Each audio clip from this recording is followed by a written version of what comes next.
کبھی بھی اپنے ایمان کی وضاحت نہیں کرنی پڑتی، وضاحت اسے ہی کرنی پڑتی ہے جس کے دل میں کوئی گڑبڑ ہو۔ ناموس رسالت پر بات کرو تو کہتے ہیں الحمدللہ ہم بھی مسلمان ہیں، ہم بھی عاشق رسول۔ میں کہو یہ باتیں تو کرنی نہیں پڑتی، یہ باتیں نہیں کرنی پڑتی، مسلمان کو یہ باتیں وضاحت کی ضرورت ہی نہیں ہوتی۔ ہاں جی، مسلمان کو تو خود عمل گواہی دیتا ہے، بلکہ اس کے کردار اور اس کے عمل کو دیکھ کر تو غیر بھی متاثر ہوتے ہیں کہ واہ جی واہ، محبت ہو تو پھر ایسی ہو۔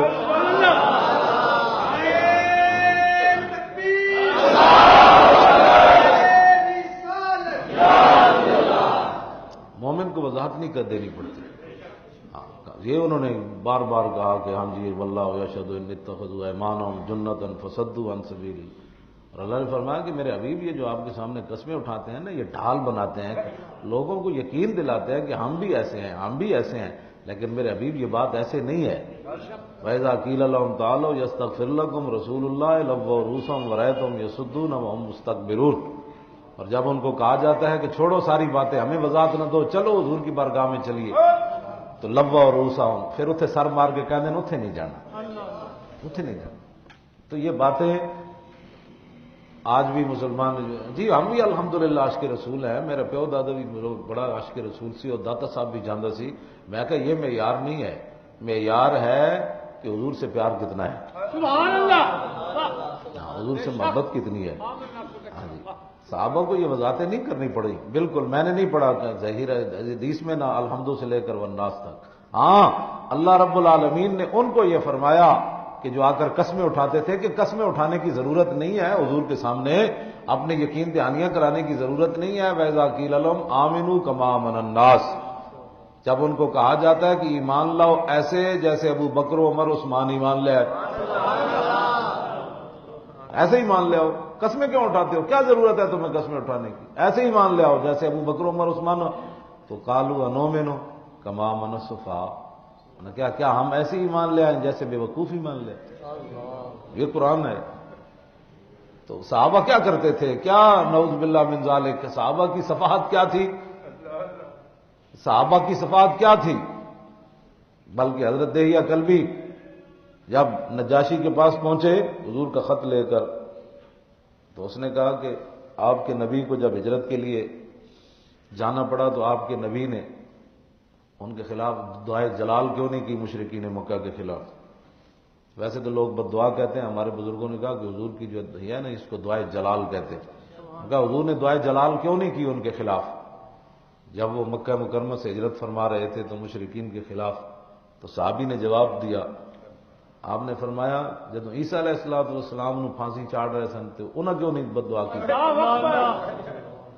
تو وہ اگو کمن لگ پیا، کہنے لگا تو آپوں بھی کریم ہے تے جنہاں تینوں بھیجا انہاں دا تو جواب ہی کوئی نہیں۔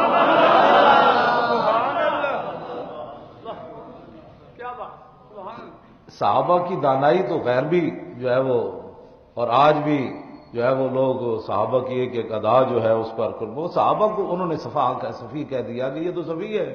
اب صحابہ کی صفات کیا تھی؟ یہ جو لوگ ہوتے ہیں نا اپنے عشق رسول بتانا جن کو پڑتا ہے، بتانے کی ضرورت ہی نہیں ہے۔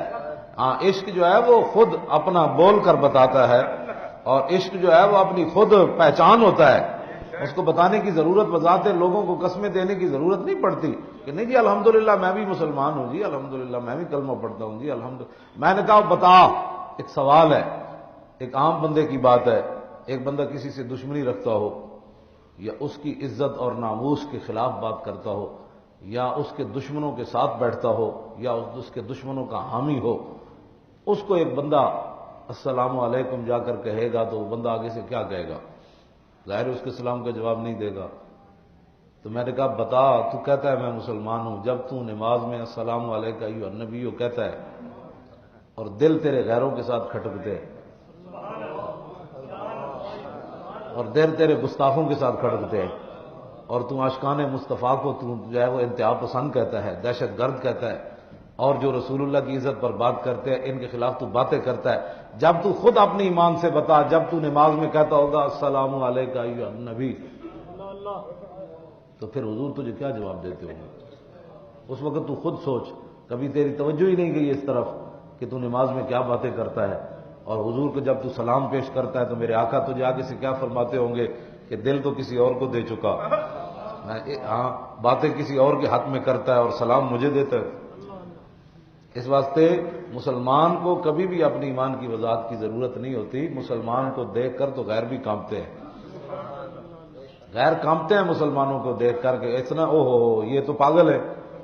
جب حضرت سعد نے دریائے دجلہ میں گھوڑے ڈالے سلمان فارسی کے ساتھ تو انہوں نے سامنے کھڑے ہو کر 3 باتیں کی رومیوں نے۔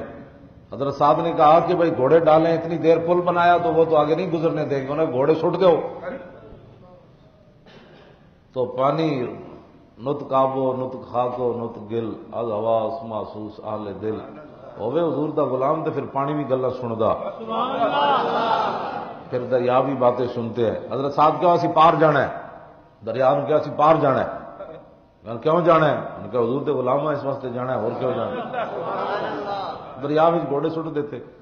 اگو پھر آواز انہوں نے 6 لفظ انہوں نے بولے، اگو وہ جڑے کھڑے سن بڑیاں بڑیاں فوجاں لے کے، انہوں نے کہا دیوانن دیوانن دیوانن مجانین مجانین مجانین، انہوں نے کہا پاگل نہیں تے جلے نہیں تے دیوانے آ گئے، نسو یہ تے جلے آ گئے، انہوں نے کہا تے جلے آ گئے۔ تو جب حضور کی محبت ہو تو پھر اس وقت وضاحت نہیں کرنی پڑتی، بلکہ سامنے والا دیکھ کر کہتا ہے تے جلے آ گئے۔